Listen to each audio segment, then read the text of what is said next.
what's going on? It's Jimmy Friday, and we back at it. This week we're talking about the seeds that fell on rocky ground, the shallow soil. You know, throughout the course of life, we are forever changing. We go from infants to toddlers to youth to adolescents to adults.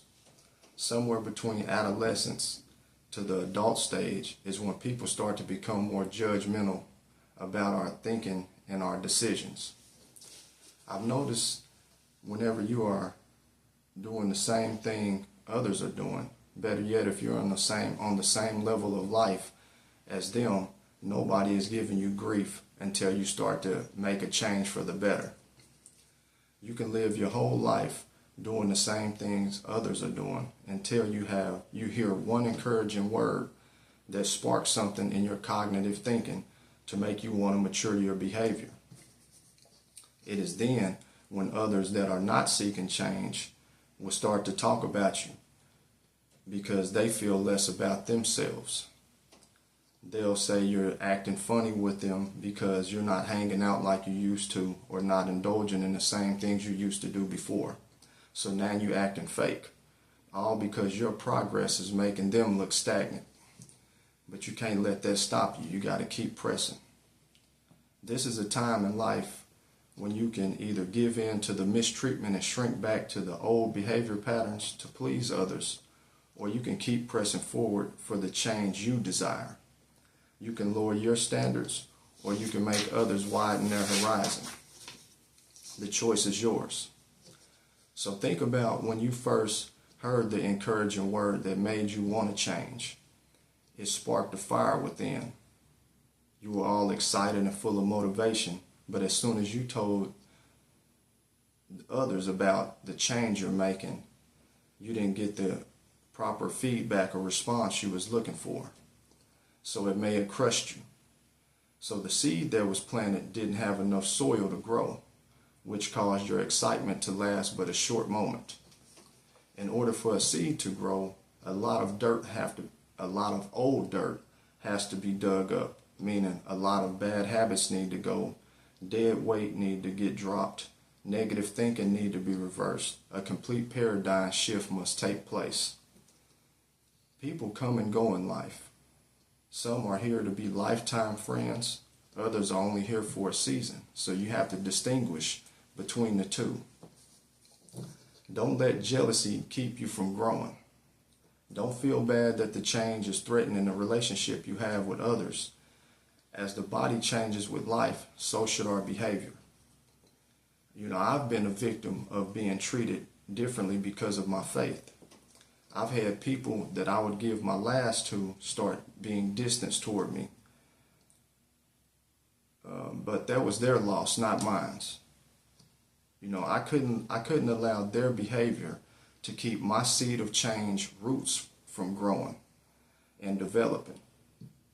Life goes on. Some people are meant to travel with you through stages. Some people are meant to be left on the last stage in life you was on.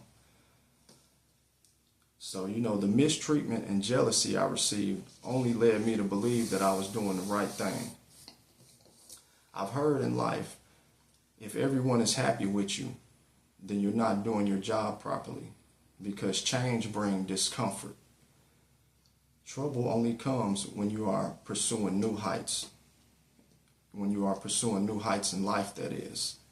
You'll have old people from the past, well, people from your past trying to keep you on the same level as them. But you got to keep pursuing your goals and your dreams and what you want to do in life. You have to follow your own path. Perseverance develops during growing stages. So that seed that fell on rocky grounds can only develop so much. You have to ask yourself, how deep do you want your roots to grow? You can please others by changing a couple things in life to fit their needs and their life, or you can push for growth in every aspect of life and make them adjust. So I'm going to take you through a scripture that speaks about these seeds. Some seed fell on rocky places where it did not have much soil. It sprang up quickly because the soil was shallow. But when the sun came up, the plants were scorched and they withered because they had no roots. And so here, Christ broke it down. The one who received the seed that fell on rocky places is the man or person who hears the word and at once receives it with joy. But since they had no root, the joy lasts only a short time. When trouble or persecution comes because of the word, they quickly fall away. So he's telling us a lot of times when we receive something good that's beneficial for us, we allow what others that are not in our lane, we let what they have to say affect us and cause us to stop growing. So you have to forget how people act towards you because you're making a change in your life. You have kids that you're trying to take care of, generational curses you're trying to break. So don't be motivated when you hear a word of encouragement because motivation runs out. Be inspired. Inspiration can last a lifetime. Remember, some people might not understand your growth, and that's okay because it's your season to change, not theirs. Some people will come back to you later on in life when it's their season to change, and then they'll understand why you made the decisions you did and before their season came. So then, just leave room for mercy during those times. So that will conclude this message for this week. The seed that fell on rocky grounds. Remember, life is a forward march. We learn from what's behind us, our past, and we press on to what's in front of us. So, y'all stay cool, stay prayed up, go out there, be a blessing to others, and let's try to strive to become better people out here in this society, because the world needs somebody that's willing to stay strong and press to their goals and stay on course that they're made to live in this lifetime. So be a motivation, be inspiration to someone, and y'all stay cool.